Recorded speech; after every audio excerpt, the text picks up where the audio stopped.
বন্ধুরা তোমাদের কাছে আবার হাজির হয়ে গেলাম আমের একটা নতুন রেসিপি নিয়ে। দেখো এখানে আমি একটা পাকা আম নিয়েছি, একদম গাছ পাকা আম। এই আমটা দিয়ে আমি একটা মিষ্টি তৈরি করব, সেটাই আমি তোমাদের সঙ্গে শেয়ার করছি। গ্যাস ওভেনে একটা প্যান বসিয়ে দিয়ে আমি গ্যাসটাকে ভরিয়ে দিলাম। মেজারমেন্ট কাপের হাফ কাপ সুজি নিয়েছি, আমি ভালো করে ভেজে নেব। অন্তত মিনিট 2-3 সুজিটাকে আমি মিডিয়াম আঁচে ভেজে নেব, একদম লাল করে ভাজবো না। দেখো বন্ধুরা, সুজিটা আমার হালকা ভাজা হয়ে গেছে, এর চাইতে বেশি লাল আমি করব না। একটু লবণ দিয়ে দিচ্ছি, লবণটা তোমরা তোমাদের পছন্দ মতো দেবে। লবণটা দিলে মানে স্বাদটা বাড়ে, ইচ্ছে করলে তোমরা লবণটা নাও দিতে পারো। এবার আমি দেখো এখানে বড় চায়ের কাপের 1 কাপ দুধ নিয়েছি, প্রায় 200 ml।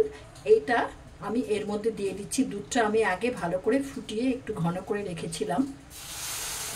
বেশ ভালো করে নেড়ে চেড়ে আমার সুজিটাকে সুন্দর করে বেশ আঠা আঠা করে নিতে হবে। 1/4 কাপ চিনি দিয়ে দিচ্ছি, চিনিটা তোমরা তোমাদের পছন্দ মতো দেবে। এইভাবে সুজিটাকে আমি ভালো করে নেড়ে চেড়ে একটা আঠা আঠা একটা ডো মতো তৈরি করে নেব।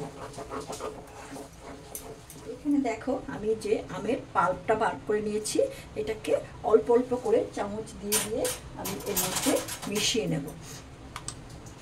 দেখো এইরকম ভাবে এর মধ্যে দিয়ে অল্প অল্প করে মিশিয়ে নিচ্ছি। এই সময় গ্যাসটাকে একদম কমিয়ে দেবে, তা না হলে কিন্তু ভালো হবে না। আর এই আমের পাল্পটা আগেও দেওয়া যাবে না, সুজিটা পুরো হয়ে গেলে তারপরে এই আমের পাল্পটাকে এখানে মেশাতে হবে। সুন্দর করে এই আমের পাল্পটা আমি এখানে মিশিয়ে দিচ্ছি। দেখো আমের পাল্পটা আমার বেশ ভালো করে মেশানো হয়ে গেছে। এই অবস্থায় আমি গ্যাসটা অফ করে দেব আর এটাকে নামিয়ে একটা প্লেটে ঢেলে নেব। ঠান্ডা হলে এটা যেইটুকু মানে পাতলা বা ভাব আছে সেটা তোমার একদম ঠিক হয়ে যাবে। দেখো এটা আমার এরকম নামানো হয়েছে। এবার এটাকে আমি কিছুক্ষণের জন্য ঠান্ডা হতে দিচ্ছি। বন্ধুরা, গ্যাসটাকে আমি আবার ধরিয়ে দিচ্ছি। ধরিয়ে দিয়ে প্যানটাকে ধুয়ে আমি আবার বসিয়ে দিলাম। প্যানটা আমার একটু গরম হবে। আর দেখো এখানে আমি 1/2 লিটার মানে 500 ml দুধের ছানা করে নিয়েছি ভিনিগার দিয়ে। এই ছানাটা আমি ছেঁকে নিয়েছি। এবার এই ছানাটাকে আমি এখানে ভালো করে এটাকে আমি ভালো করে একটু চিনি দিয়ে মিশিয়ে নেব।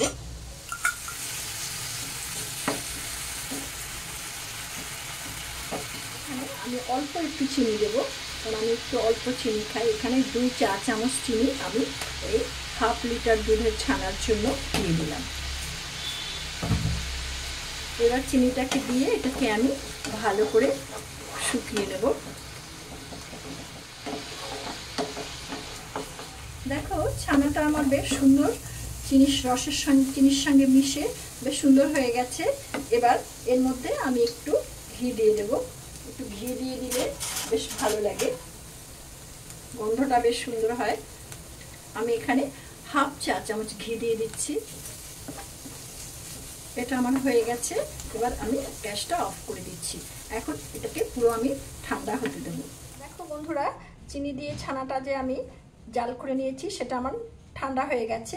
এবার হাতে আমি এরকম গোল্লা গোল্লা পাকিয়ে নিচ্ছি। পাকিয়ে নিয়ে পাশে রেখে দিচ্ছি।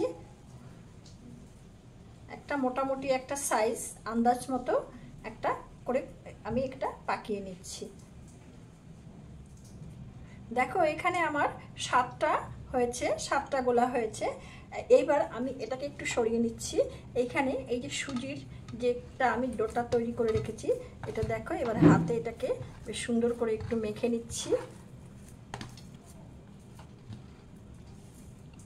দেখো এখান থেকে আমি অল্প করে লেচি কেটে নিচ্ছি, এরকম লেচি কেটে নিচ্ছি। লেচি কেটে এটাকে ঠিক এর ভেতরে আমি এই যে ছানারটাকে ঢুকিয়ে দিচ্ছি। ঢুকিয়ে দিয়ে সুন্দর গোল করে দিচ্ছি। তোমরা তোমাদের সাইজ মতো গোলটা করে নেবে, যে যেরকম পছন্দ করো। আমি ঠিক এইরকমভাবে করে নিচ্ছি। ঠিক এইরকমভাবে আমি সমস্ত গোল্লাগুলো করে নেব। দেখো বন্ধুরা, আমি এরকম সাইজের 7টা করে নিয়েছি। এবার এটাকে আমি মানে গ্যাসে এটাকে একটু ভাপিয়ে নেব। বন্ধুরা, ইতিমধ্যেই আমি একটা কড়াতে কিছু জল দিয়ে ওটাকে ফুটিয়ে নিয়েছি। এবার এইখানে আমি একটা চালনি দিয়ে দিচ্ছি। এবার এই চালনির মধ্যে আমি এই গোল্লাগুলোকে সব এক এক করে সাজিয়ে দিচ্ছি।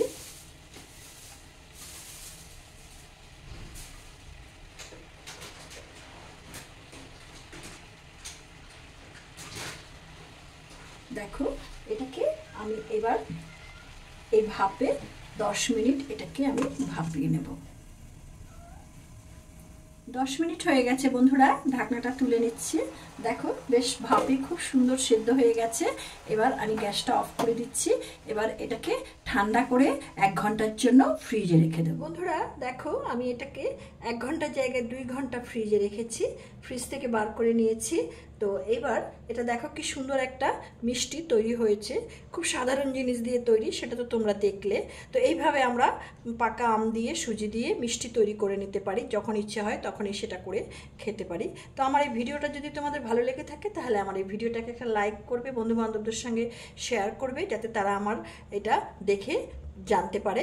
আর যে সমস্ত বন্ধুরা আমার এই চ্যানেলটিতে নতুন, আমার চ্যানেলটিকে এখনও পর্যন্ত সাবস্ক্রাইব করনি, তারা অবশ্যই আমার চ্যানেলটিকে সাবস্ক্রাইব করে বেল আইকনের অল অপশনটিকে প্রেস করবে। তাহলে আমার সমস্ত নোটিফিকেশনস তোমাদের কাছে সবার আগে চলে যাবে। তো এবার আমি তোমাদেরকে দেখাই যে এটা কেমন হলো। তো আমি এর মধ্যে কোনো ফুড কালার ব্যবহার করিনি, তোমরা ইচ্ছে করলে ফুড কালার ব্যবহার করতে পারো। আমি তোমাদেরকে একটু কেটে দেখাচ্ছি ভেতরটা কেমন হয়েছে।